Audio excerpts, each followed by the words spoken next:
parce que nos excellents avocats ont déjà fait le nécessaire. Ce qu'il faut juste comprendre, c'est que ce procès, ou en tout cas ces différentes audiences, sont éminemment politiques et rien d'autre. Moi, je considère que c'est une honte aujourd'hui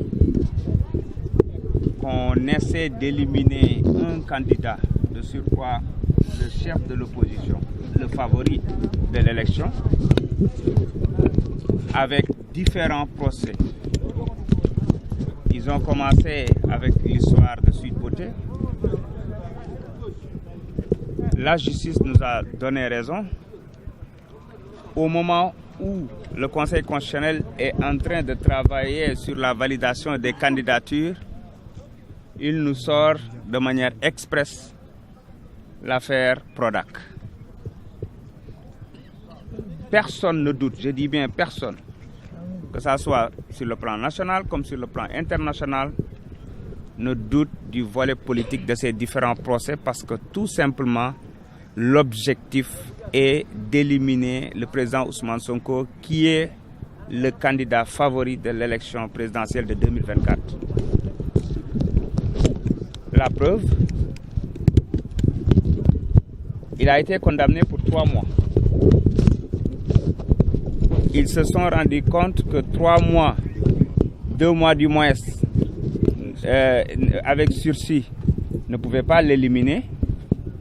Et comme par hasard, ils ont tout fait pour fouler du pied le droit, en refusant d'attendre même le délai, en tout cas, de recours dont jouissait le président Ousmane Sonko, pour essayer d'accélérer la procédure et obtenir une condamnation éliminatoire. C'est ça, c'est comme ça qu'on peut l'appeler. C'est pourquoi ils ont procédé à un appel pour obtenir les 6 mois. Et aujourd'hui, en cassation, nous avons vu en tout cas un verdict pas courageux. C'est comme ça que je peux l'appeler. Parce que l'exception d'inconstitutionnalité, normalement, devait être respectée. Et la Cour suprême devait renvoyer au niveau du Conseil constitutionnel qui pouvait apprécier. Mais le président Ousmane Sonko reste dans la course, c'est ce qui est important, reste candidat. Sa candidature sera examinée demain. D'abord les parrainages. Ensuite, le Conseil constitutionnel va rentrer dans le fond, parce qu'en plus des 9 pièces qui sont fournies, ils peuvent aussi, en fonction de tous les documents dont les avocats ont mis, le mandataire a mis sur la table, apprécier si sa candidature sera recevable ou pas. Et nous restons convaincus que sa candidature sera recevable. Bu ñu koy tënk ci wolof, dañu naan li am solo mooy verdict bi fi am tey, jàpp nañ ne du verdict boo xamante ne nii, en tout cas bi defar image du Sénégal la. Ndax ci Sénégal àdduna bi yëpp a ngi xool, gis ne candidat bi nga xam ne mooy président Ousmane Sonko di chef de l'opposition, nekk candidat bi nga xamante ne ni tey ñëpp jàpp nañ ne mooy favori ci élection yi, ba ñoom ñemewuñu ko affronter ci élection yi, malgré li ñu am yëpp nee nañ ci bilan ci moyen ak yu ni mel, ñu bëgg def lépp ngir éliminer ko.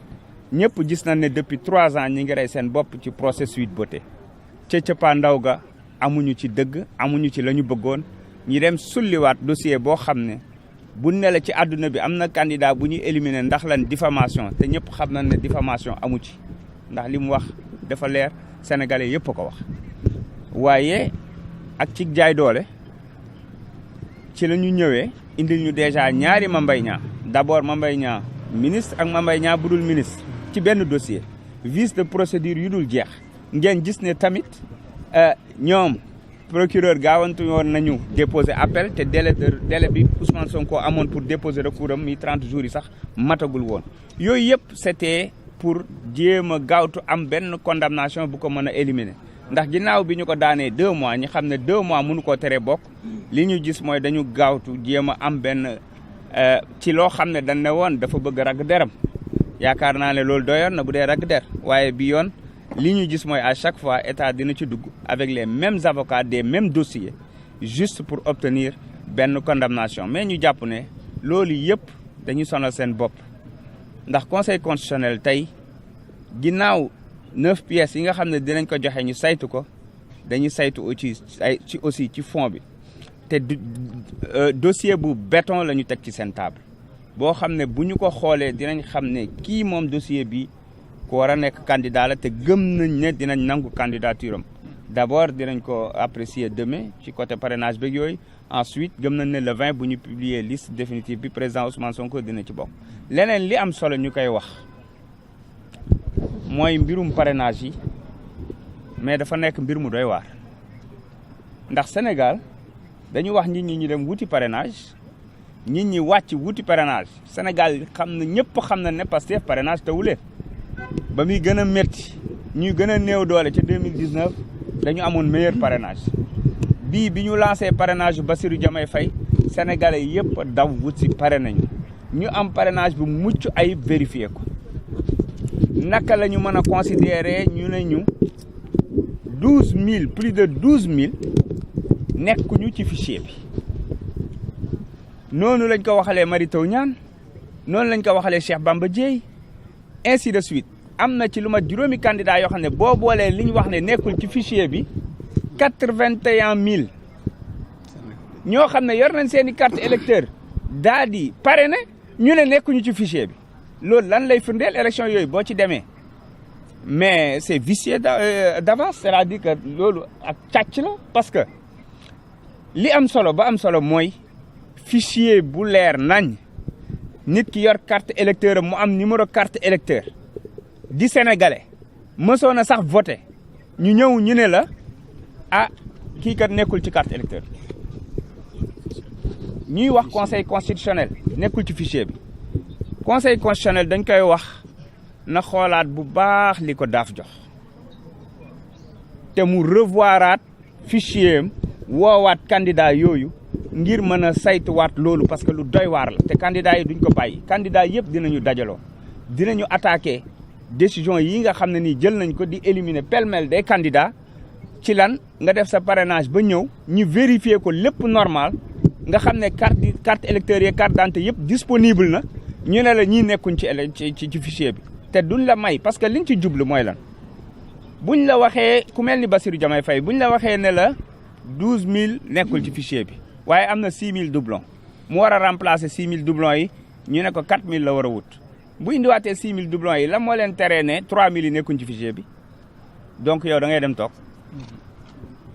xam nañu liñ si jublu waaye duñu ko bàyyi mu jàll donc dañuy woo conseil constitutionnel encore une fois na dem jëliwaat fichier bi te wax ñu fichier bi li ci nekk depuis bi régime bi nekkee fi ça fait 12 ans coowal fichier bi jógu fi kenn mënul xam lu nekk ci fichier bi kenn mënul xam ban fichier la ñuy appliqué c'est comme si dañuy bàyyi bu Bassirou waree ñëw ñu génne beneen fichier bu Mary Teuw waree ñëw ñu génne beneen fichier wala xëy na ñu rocc ay nit kenn xamul lu xew parce que mënuñu comprendre ñu am seen ay carte électeur parrainé ba pare ñu ne leen ñii kat nekkuñu ci fichier kii bi électoral donc dañuy woo mbooleem candidat yi nga xam ne léser na leen ci boor boobu ñu dajaloo daal di xeex ngir ñu rétablir leen ngir ñu génne leen fichier bu baax ñu mën a comparer seen ay parrainage parce que ñu kenn xalaatul ne war nañu mën a am parrainage dañuy wax ne jàll nañ d'office assument ñi nga xam ne parrainage moo leen doon wër. Sur le parrainage. Sur le parrainage, nous sommes en train de constater des faits inédits. Le candidat Bassirou Diomaye Diakhar Faye, comme d'autres candidats, ont été au niveau du Conseil constitutionnel pour faire valider leur parrainage et à leur grande surprise, on leur a notifié des milliers de parrains qui n'existent pas dans le fichier électoral. Ce qui est incompréhensible. Parce que tout le monde sait que Pastef n'a pas un problème de parrainage. Aujourd'hui, s'il nous demande 58 000, on ramène 58 000 dès demain. Il nous demande 100, le double, on le ramène dès demain. C'est pas ça le problème. Le problème est que les parrainages qui ont été collectés avec des cartes électeurs en bonne et due forme et qui ne se retrouvent pas dans le fichier, il faut aller chercher ce qui est en train d'être fait sur le fichier électoral du Sénégal. Quand on cumule les parrains qui n'existent pas dans le fichier, entre Cheikh Bamba Dièye, Mary Teuw Niane, Babacar Diop, Bassirou Diomaye Faye, entre autres, on est à plus de 81 000. 81 000 parrains qui n'existent pas dans le fichier électoral. Ce n'est pas possible. Donc, encore une fois, nous demandons au Conseil constitutionnel de revoir son fichier ou ses fichiers avec l'ADAF pour produire le fichier le plus actuel et le plus correct, rappeler tous ces candidats-là et leurs mandataires pour, en tout cas, revoir le processus et peut-être réexaminer leur dossier. Parce qu'aujourd'hui, nous devons fournir 4234 parrains pour compléter, avec 6000 doublons, 6609. Qu'est-ce qui nous dit que si on dépose les 6609 dès demain, ils ne vont pas nous revenir avec 4000 parrains qui n'existent pas dans le fichier? C'est comme si il y a quelqu'un qui est derrière, qui retire des noms en fonction du candidat qui vient, entre autres. Personne ne comprend ce qui se passe dans le fichier et nous interpellons le Conseil constitutionnel pour faire le nécessaire. Nous demandons à tous les candidats qui sont impactés par cette injustice de se liguer, de se battre pour que justice soit rétablie, pour qu'ils soient, en tout cas, que leur dossier soit réexaminé afin qu'ils puissent participer à l'élection présidentielle. Donc voilà ce que nous aimerions dire sur ce dossier-là. Nous vous remercions.